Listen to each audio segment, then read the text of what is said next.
Okay, in this presentation we are going to look at some definitions related to generalized linear models.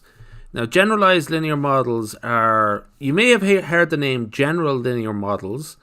Now, this is almost a generalization of the general linear model. So the names are very similar and it is a little bit confusing, okay?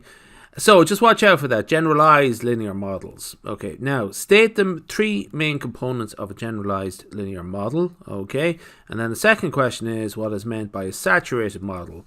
This is a definition that does come up quite a lot, and you probably will be expected to explain it.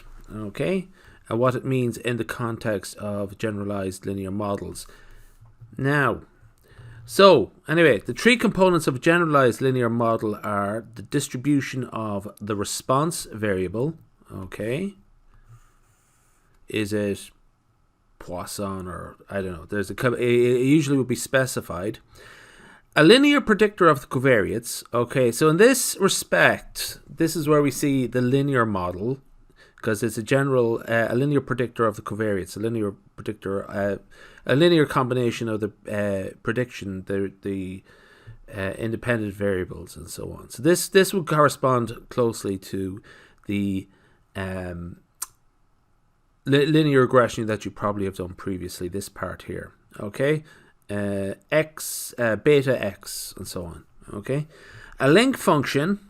That's important. Now, each between the response variable and the linear predictor. Okay, so for the various different types of distribution, there may be different link functions, and depending on what the type of question is, you sort of should develop a good knowledge of all the different types of link functions and so on, and derivations and so on an ongoing basis. I think that really is the scaffolding for this part of the statistics course, okay? And the link functions are particularly important. The second question is a saturated model. Now, this is a statistical model that has as many parameters as there are data points, and therefore is a perfect fit to the data, okay?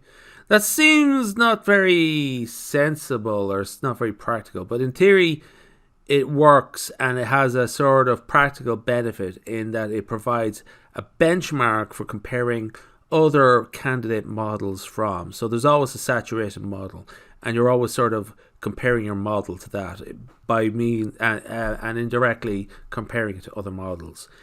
It's not useful at all from a predictive point of view, which is why it's not used in practice. So you wouldn't actually use it as a model, okay, because it's completely overfitting the data.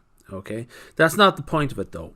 It is a useful benchmark from which to compare the fit of other models. So essentially, that when you're doing goodness of fit, that part of the procedure would be computing the saturated model and maybe calculate the log likelihood and so on, and comparing a fitted model to that. Okay, so it's sort of the basic the